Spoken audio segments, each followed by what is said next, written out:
Hello to those who watch the Scary Time channel. Welcome to the Scary Time channel. I'm going to tell you a very different story tonight. You can also see this story before you go to bed. Our story is recorded tonight about the camera. So let's see what happens at the end of the story. The camera never blinks. I bought the camera because it was cheap. Too cheap. The seller said it had great night vision and clear audio pickup. He didn't look me in the eyes when he handed it over. I should have noticed that, but I needed it for my channel. Urban exploration, abandoned places, dark rooms. My audience loved that stuff. So when I found an old apartment building scheduled for demolition, I knew it would be perfect. No electricity, no furniture, no neighbors, just silence. And my new camera. The first hour was normal. Dust in the air, footsteps echoing, the usual creepy atmosphere. But then I noticed something strange. The red recording light on the camera blinked.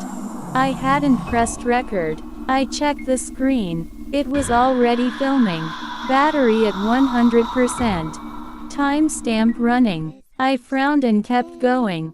Probably a glitch. On the third floor, I heard it. A faint whisper. Not behind me. Not in front of me. Inside the headphones. I froze. Hello, I called. Silence. I played back the last 30 seconds of footage. At first, nothing. Then I heard my own voice. But I hadn't spoken. On the recording, I was standing still. And the voice that sounded like me whispered, "Don't turn around." My heart dropped. In the video, I slowly began turning. But in real life, I was still facing forward. I hadn't moved. The camera showed me completing the turn. And staring directly into something standing behind me. Something tall. Too tall. Its head bent sideways like it didn't fit its body. The footage cut to static. I didn't turn around. I ran. Down the stairs. Out the building. Into the street. When I checked the camera again, the file was gone. Deleted. No sign it ever existed. That night, I uploaded the footage anyway. Just the parts before the glitch. But when the video went live, it was longer than I edited. 7 minutes longer. I never added that. My hands shook as I watched the published version. At exactly 3:17 a.m., the screen glitched. The footage switched to the third floor. I was standing there again, facing the camera, but my eyes were wrong. Too wide, too still, and behind me, it was standing closer, right over my shoulder. Its mouth slowly opened, and my voice, calm, controlled, said, "Thank you for watching." The comments started immediately. "Bro, that thing moved. Why did it blink? I swear it just looked at me." I replayed it. The creature didn't blink, but I did. In the video, I blinked. And when my eyes opened, I was closer to the camera, as if I had stepped forward. The next morning, I found something worse. My camera battery was dead. Completely drained, even though I hadn't used it. And the memory card, full, not with videos. With images. Thousands of them. Pictures taken inside my bedroom. While I was sleeping. Each one a little closer to my face. In the last photo, I wasn't alone. Something was standing beside my bed. Head bent sideways. Watching me breathe. Now every time I record, I hear a faint second breath in my mic. When I blink, I feel like something doesn't. Like something is waiting for that exact moment. Because the camera never blinks. It just watches. And if you're watching this right now, if you're alone, and your screen just flickered, Don't look behind you, because it doesn't move when you do. It moves when you blink. I stopped sleeping. At least, that's what I told myself. Because every time I closed my eyes, I felt it. Standing beside the bed, not touching, just waiting. I covered every mirror in my apartment, unplugged the camera, removed the battery, took out the memory card. Didn't matter. At exactly 3:17 a.m., the red recording light turned on by itself. No battery, no power, still recording. The camera screen flickered, and I saw myself, not from across the room, from above, like something was holding the camera near the ceiling, watching me lie there pretending to be awake.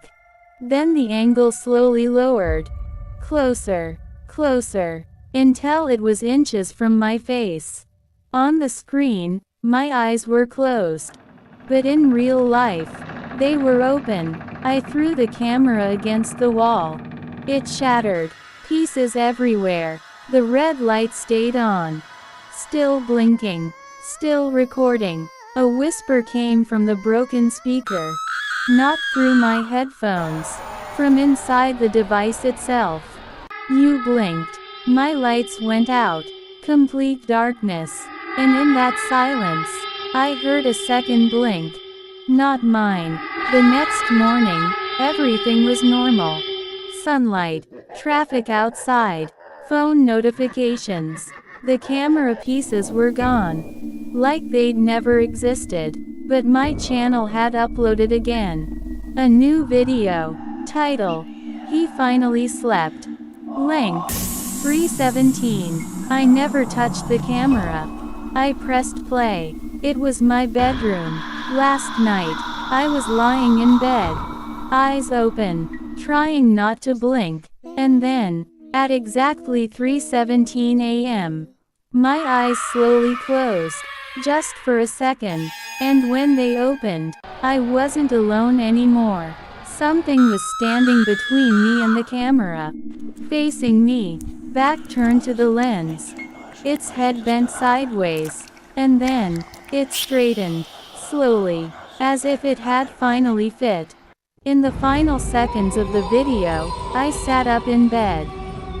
But the movement wasn't mine. Too smooth, too controlled. My mouth opened, and in a voice that wasn't fully human, I said, "It's easier now." The screen cut to black. Since then, my reflection reacts faster than I do. My shadow moves when I don't. And sometimes, when I blink, I wake up somewhere slightly different. Chair moved, door open, camera sitting on my desk. Reassembled, red light glowing, recording, waiting, because it doesn't need to chase anymore. It just needs you to keep watching. And the longer you stare at the screen, the harder it becomes to remember whether you blinked first. I tried destroying it again. Hammer, fire, water, nothing worked. The camera always came back. On my desk, battery full, memory empty, waiting. I stopped uploading, deleted my channel, changed my passwords, threw my phone away. For 3 nights, nothing happened. I almost believed I won. Until I walked past a store window. And my reflection wasn't alone. Something stood behind me, head bent sideways, perfectly still. But when I turned, the street was empty. That night, at 3:17 a.m., I didn't hear the red light click on. I didn't hear whispering. I didn't hear breathing. I heard applause. Soft, slow, echoing, from everywhere. My TV turned on by itself. A live stream was playing. Title: Final Episode. Viewers: 1. The camera angle showed my bedroom. Live. I was sitting on the edge of my bed. But I wasn't holding the camera. The camera was holding me. floating, watching. I stared at the screen in horror. Because in the live stream, the version of me in the room slowly looked up, directly at the lens, and smiled. Too wide, too steady. Then he spoke. Clear, calm. He's watching, aren't you? The viewer count changed. 2 viewers. I never clicked anything. The version of me stood up, walked toward the camera, and leaned in close. So are you. The screen glitched. And suddenly, the live stream wasn't my bedroom anymore. It was yours. Dark room. Screen glowing. Someone sitting exactly where you are now. Watching. Not blinking. I tried to scream, but the sound didn't leave my throat. Because in the reflection of my black TV screen, my eyes didn't move. They were fixed, focused, like a camera lens. And behind me, something straightened its head, for the first time, perfectly upright, finally fitting. The applause stopped. The screen went black. No more live stream. No more camera. No more red light. Just silence. Until your screen flickers tonight. Until your device turns on by itself. Until you feel the need to check if you blinked. Because it doesn't chase. It doesn't hide. It doesn't rush. It waits. And when you finally close your eyes, even for a second, it takes the seat in front of the camera. And it never blinks again.